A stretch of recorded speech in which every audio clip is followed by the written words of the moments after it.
So next up, we're delighted to have Nick Otis. He's an economics PhD student at UC Berkeley, and he's speaking about policy choice and the wisdom of crowds. And he's happy to take clarification questions throughout, and we'll have about 5 minutes at the end for more substantive questions. Okay, thanks so much. Over to you, Nick. Great. Okay, thank you all for being here today. I'm Nick Otis. I'm a PhD student at UC Berkeley. And today I'm going to be talking about a very general policy problem, which is deciding which intervention to evaluate or scale. So imagine that you're a policymaker and you're trying to select an intervention to increase vaccination. There's a long list of feasible policy interventions that you could select from, and it's not obvious ex ante which of these interventions is going to be most effective. In this paper, I test whether crowds of academic experts can predict which policies are going to be more effective.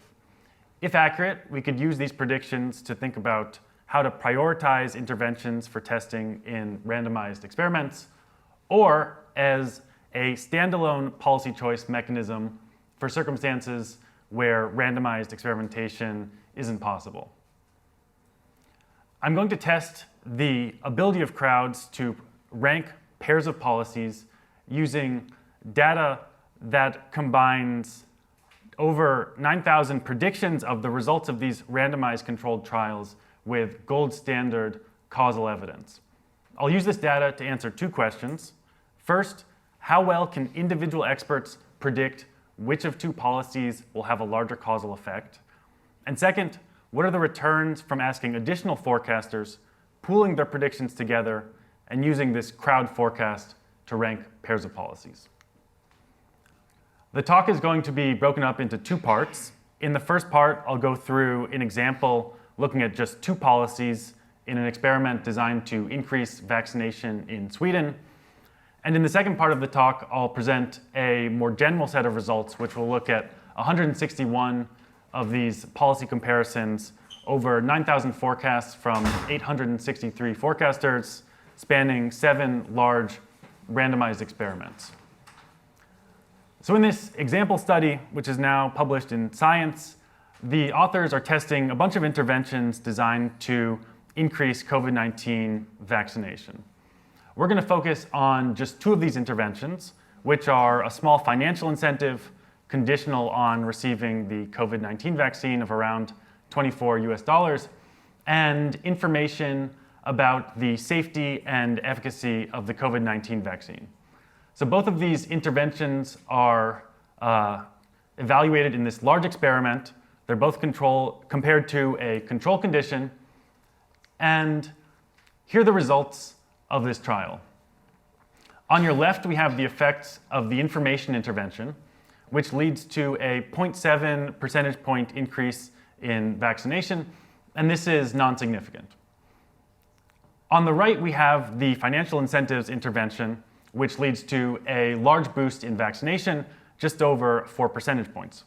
So results from this large randomized controlled trial indicate that financial incentives are more effective than information at increasing vaccination.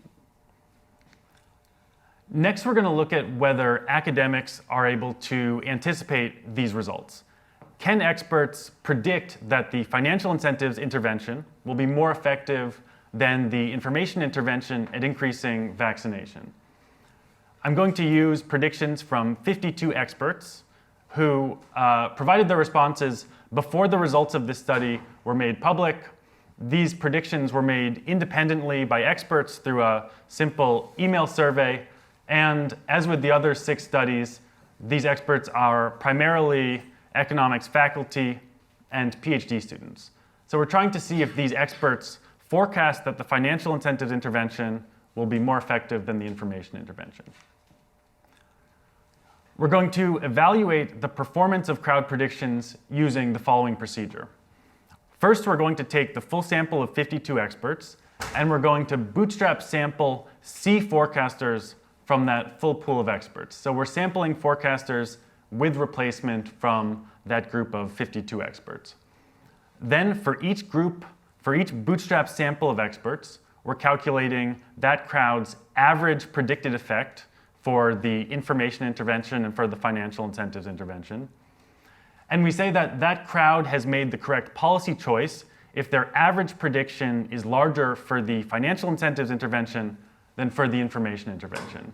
So these crowds are essentially making a binary choice between these two interventions. We're going to repeat this entire procedure thousands of times for crowds of size 1 to 30, and the outcome is going to be the percent of crowds that correctly predict that the financial incentives intervention will be more effective. So we take a sample of experts, we calculate their average predicted effect for the financial incentives intervention and for the information intervention, and then we see whether that crowd prediction correctly ranks those two policies. Here are the results from individual experts, which you can think of as crowds of size 1. Right? These experts here, represented by this diamond in the bottom left, they're doing slightly better than chance, predicting that the financial incentives will be, thank you, that the financial incentives will be more effective than the information intervention 55% of the time. Yeah, question? The experts are giving a probability or like a binary reference? The experts are predicting a point estimate of a causal effect. So the experts are asked, what is the causal effect of the financial incentives intervention on vaccination compared to control? They're asked the same thing for the information intervention. Then we're taking the average prediction and we're using that average prediction from a group of experts to create a binary ranking between those two interventions. Yeah. Sorry, would you just be able to explain a little bit more about the rationale of bootstrapping? It seems that would just artificially sort of minimize the variance of the, you're taking an average of averages, essentially. Nick, will you Yeah. repeat the questions?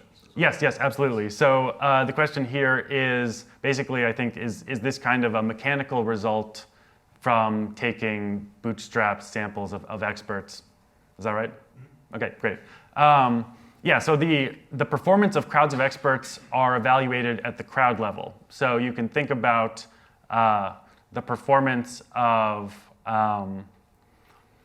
let's say you have a sample of 10 experts. You evaluate whether their predictions rank information as being less effective than financial incentives. As the crowd size increases, what you're going to observe is convergence towards the prediction from the full sample of experts, the full set of 52 experts. Now, if those experts on average predict that financial incentives will be less effective, then you would see, as the crowd size increases, you would see this converge towards 0.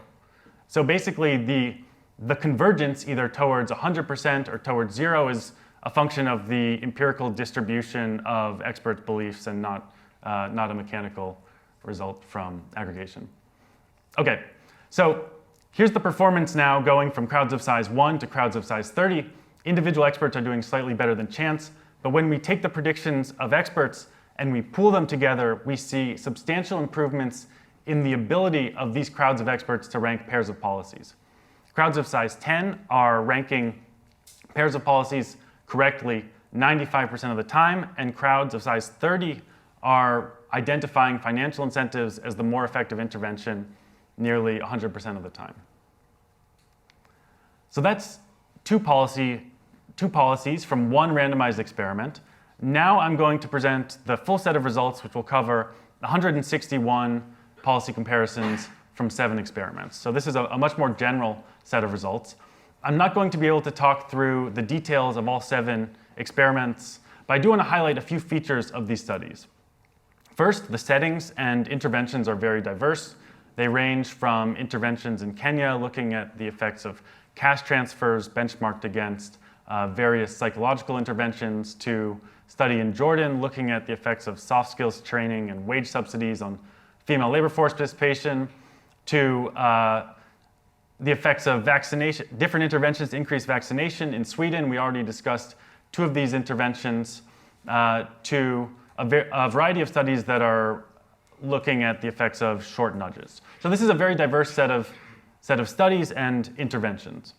Second, each of these studies has a precisely estimated causal effect. So we have this gold standard causal evidence from a randomized controlled trial that we're using as a benchmark to evaluate the performance of crowds of experts. Third, each of these studies has a separate group of experts. So we have 7 independent samples of experts. The results are not going to be limited to a particular group of experts that have very accurate beliefs. Now we'll move on to the full set of results. It's pooling the performance of crowds of experts across all 7 studies, giving each of these 7 studies equal weight. First, we're going to look at, again, the performance of individual experts. How well can individual experts predict which of 2 policies will have a larger causal effect? And we can see that these individual experts are, once again, they're doing slightly better than chance. 65% of individual experts across these 7 experiments are able to predict which of 2 policies will have a larger effect, which policy will be more impactful. But when we take the predictions of individual experts and we aggregate them together, we see large improvements in the ability of these crowds to rank pairs of policies. Crowds of size 10 are 17 percentage points more likely to identify the better performing policy. Crowds of size 30 are identifying the better performing policy 86% of the time. Eva. How are you accounting for, so if I'm understanding correctly, you've got multiple policies per study, and then you're taking pairs of them every time? Yep. So how are you accounting for the sort of shared overlap in, suppose there's interventions 1, 2, and 3, and so you're comparing 2 and 1 and 3 and 1. So like there's some correlation there between. Yeah, so in these results, I'm basically ignoring that correlation. Yeah, sorry. So this is how am I accounting for the fact that when we're looking at studies with several interventions, there's going to be some correlation. If intervention 1 is better than intervention 2 and intervention 1 is better than intervention 3, then there's correlation between the ranking of studies. And basically, I'm thinking of this as just discrete pairs of policies, so I'm not doing anything to account for that correlation. Okay, so crowds of experts are performing quite well in absolute terms. And they're also doing much better than individual experts at ranking pairs of policies. Yeah, Benjamin. What are the confidence intervals? The confidence intervals are bootstrap confidence intervals standard bootstrap confidence intervals that I've simulated. Sorry, the question is, what are the confidence intervals? And these are, 95 and 99%.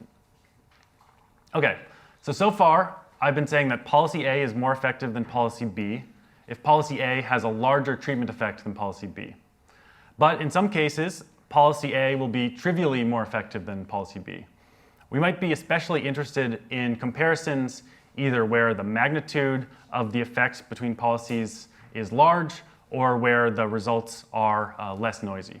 So in the next set of analysis, I'm going to focus on pairs of policies that are significantly different at the 0.1 level. So these are pairs of policies where we can be somewhat more confident that there's a meaningful difference in the effects of the interventions.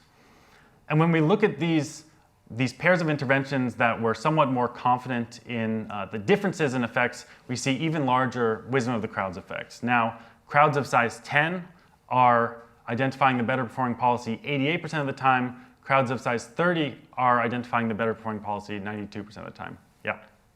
Hi. So, what for the T statistic, are the experts predicting whether it will be statistically significant? No. No. Just subsetting. Yeah. And are you adjusting the T statistic for one study has 7 pairwise comparisons, so you've got no. Okay. So I think the question is, when I'm thinking there are tons of comparisons here, am I adjusting the T statistic to account for the fact that there's a lot of inference going on here? I'm not adjusting it. And in some sense, that means you can think of these results as a lower bound. There's going to be a lot of sampling variation across these many studies. Some of the rankings are still going to be due to chance alone. So the fact that experts are doing well here should be reassuring. Finally, we're going to split the results up across these 7 studies. So what I presented before was basically a convex combination of these 7 figures, giving each study equal weight. There are 2 things to note about this figure. First, there's a lot of variation in the initial disagreement among experts. In panel G, which looks at nudges to increase mask wearing in the US, initial disagreement is close to 50%. Individual experts are predicting which policy will be more effective only about half the time. Whereas in panel B, looking at the effects of psychotherapy versus cash transfers in rural Kenya, individual experts are doing quite well. But importantly, across all 7 studies, there are meaningful improvements in policy choice from aggregating predictions and using these crowd forecasts to rank pairs of policies. The purpose of this paper is to test how well experts can predict which policies will be more effective. I use data from 7 large randomized experiments and predictions from 863 experts of the causal effects of these interventions. I show that crowds of experts do quite well at identifying which policies will have larger causal effects. Crowds of size 30 are identifying the better performing policy 86% of the time, compared to just 65% of the time for individual experts. And these results are even stronger if we restrict ourselves to pairs of policies where we're somewhat more confident in the difference in effects. So in sum, I think these results suggest that predictions from crowds of experts are a valuable tool for selecting policies. Thank you for your attention.